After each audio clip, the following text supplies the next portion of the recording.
Bonjour tout le monde et bienvenue dans ma chaîne, je suis Diane Desiel et aujourd'hui je vais compléter avec vous le patron pour le pantalon sans pince et on va faire la jambe étroite. Pour commencer, on va regarder une paire de pantalons du commerce avec la jambe étroite. Et ce que je vous conseille, c'est peut-être de prendre les mesures de votre pantalon préféré avec l'ajustement que vous aimez au niveau du genou, puis au niveau du bas de pantalon. Si vous préférez prendre les mesures sur votre corps, j'ai pris quelques photos pour vous montrer où bien prendre les mesures. Maintenant, j'ai un autre pantalon sur la table. Celui-ci est encore plus ajusté. Puis la raison, c'est que la matière est extensible. Alors pour celui-ci, si je prenais les mesures, ça sera probablement exactement la mesure du corps. Je ne sais pas si vous pourrez voir, mais il y a même le genou qui s'est formé à force d'être étiré. L'autre chose que je vais vous faire remarquer, c'est que avec les matières élastiques, on peut aller justement jusqu'à la mesure du corps exacte sans aisance. Par contre,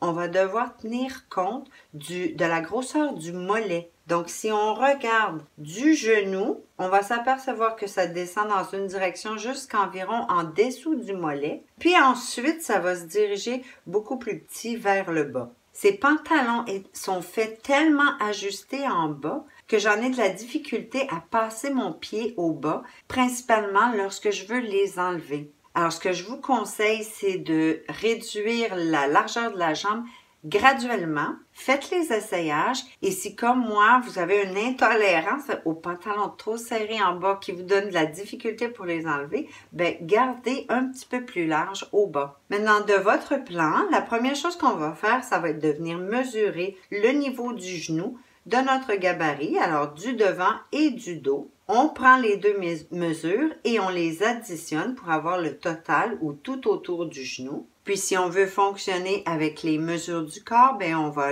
aussi prendre notre mesure du tour de genou.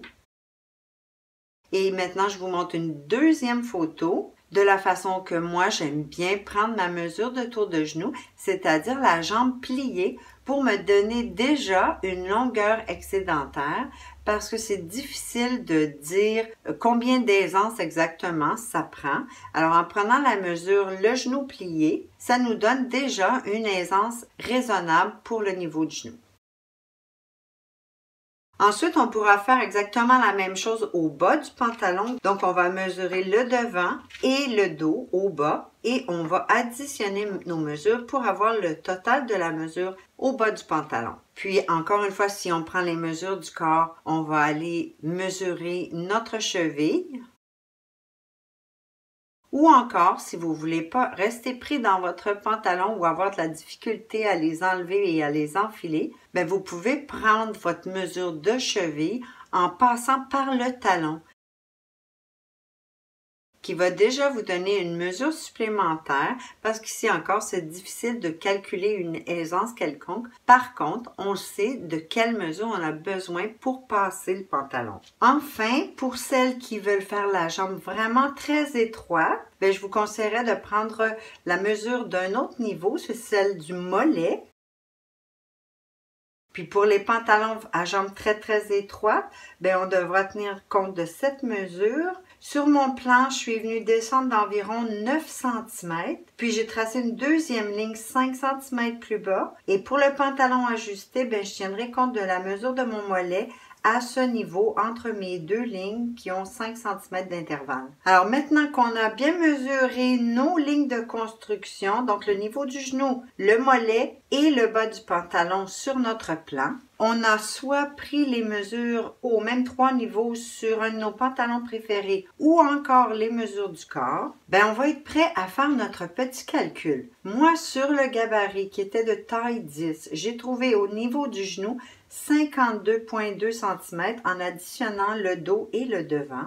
J'avais mesuré le tour de mon genou. J'ai utilisé la mesure de mon genou une fois ma jambe pliée. J'ai obtenu 37 cm auquel j'ai ajouté 4 cm d'aisance. Et je vous dirais que par rapport à votre mesure de corps, vous pourrez ajouter de 2 à 4 cm. Alors moi, la mesure que je veux présentement, ça va être 41 cm. Je suis donc venue soustraire ce que j'ai du gabarit à ce que je veux pour mon pantalon jambe étroite. Et j'ai obtenu une différence de 11,2 cm que je devrais distribuer également sur mon dos et mon devant. Donc, j'ai divisé par 2. Puis, pour pouvoir placer également de chaque côté de chacune de mes jambes de pantalon, j'ai divisé cette mesure encore une fois en 2 et j'ai obtenu 2,8 cm que je vais réduire de chaque côté au niveau du genou. Donc, cette mesure de 2,8 que je vais retirer de chaque côté,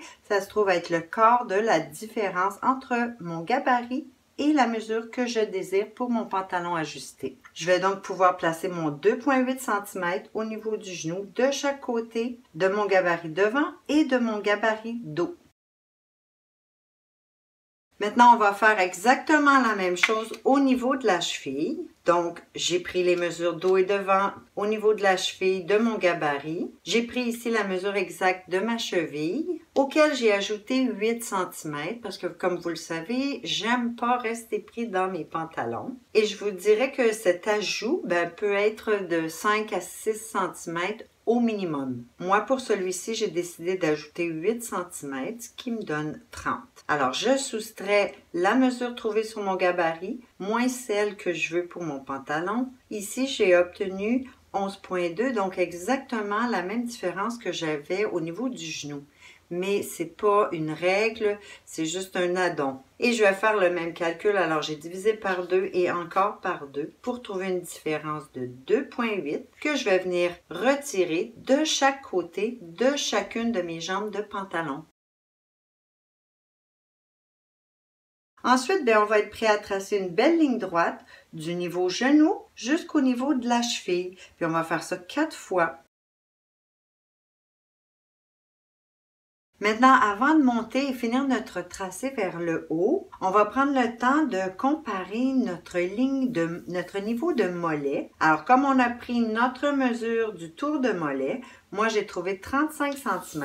Ça sera important de venir vérifier qu'on ait la bonne mesure du tour de mollet. Moi j'ai mon 35, alors je vais venir me placer d'une nouvelle ligne à l'autre, prendre la mesure et au lieu d'additionner, cette fois, regardez comme on va déplacer la règle. Je garde le point et je viens le déplacer au niveau du dos, au même niveau, pour voir mon total. Ici, j'ai un total de 39, donc j'ai 4 cm supplémentaires. S'il vous manque quelques centimètres, vous devriez un peu corriger vos lignes qu'on vient de tracer. Si pour cet exemple, il vous manquait par exemple 2 cm, 2 cm divisé par 4, on devra rajouter ou modifier la ligne en ressortant de 5 mm de chaque côté de chacune des lignes. Alors, on viendrait tracer avec un angle différent du genou en passant par le point 5 jusqu'au niveau du bas de mollet, puis on rejoint au bas à nos points de la mesure qu'on a trouvée. Maintenant, on peut tracer ou terminer la partie du haut du pantalon et je vous suggère de le faire à partir de votre gabarit original. On va venir tracer une ligne du niveau du genou jusqu'au niveau de la fourche sur la latérale. Ici, je commence avec le devant. Pour l'entrejambe, on va aussi utiliser le gabarit à partir du niveau du genou et je vous conseillerais de le faire en pivotant quelque peu votre gabarit. Donc, vous pouvez tout d'abord vous placer tout droit avec votre nouveau tracé de bas de pantalon.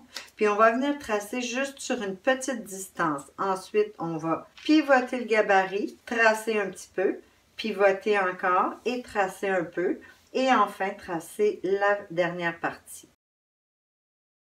Maintenant, on va compléter notre dos. Encore une fois, en utilisant le gabarit, on va venir tracer notre latérale du genou jusqu'au niveau de la fourche sur la latérale. Puis à l'entrejambe, on va faire comme on le fait pour le devant. Alors, on s'installe sur notre nouveau tracé. On va venir tracer une petite distance, pivoter, une autre petite distance et pivoter encore. Et voilà, on a complété notre gabarit pour le pantalon sport avec la jambe ajustée. Maintenant, j'anticipe déjà les questions comment éliminer cette dernière pince au dos et ça, je vais vous le montrer dans ma prochaine vidéo. C'est déjà tout pour aujourd'hui. Merci d'être là et je vous dis à la prochaine.